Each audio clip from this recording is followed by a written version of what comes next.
শিক্ষার্থীদের মানসম্মত লেখাপড়ার পাশাপাশি সহপাঠ্যক্রমেও গুরুত্ব দিচ্ছে সরকার, এমন মন্তব্য করেছেন প্রাথমিক ও গণশিক্ষা প্রতিমন্ত্রী ববি হাজ্জাজ।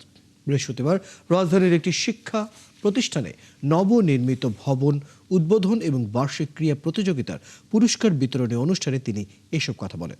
এ সময় বিদ্যালয়ের নিরাপত্তা ও বিশুদ্ধ পানির ব্যবস্থা নিশ্চিতের আশ্বাস দেন প্রতিমন্ত্রী।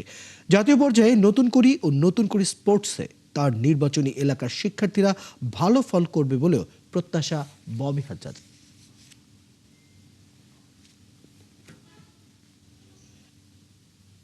আমরা দেখতে চাই আমাদের শিক্ষার্থীরা যেন সবচাইতে সুন্দর স্বাচ্ছন্দ্যে তাদের পড়াশোনা করতে পারে, তারা যেন খেলাধুলা করতে পারে। যেমন আমাদের নতুন করে শুরু হয়েছে কালচারাল অনুষ্ঠান, জাতীয়ভাবে নতুন করে স্পোর্টস শুরু হবে, ফুটবল চ্যাম্পিয়নশিপ শুরু হবে, ক্রিকেট চ্যাম্পিয়নশিপ শুরু হবে। এই সবগুলোতে আমি চাই আমাদের এলাকার স্কুল কলেজ যেন বেশিরভাগ মেডেল একদম কেড়ে নিয়ে আসে।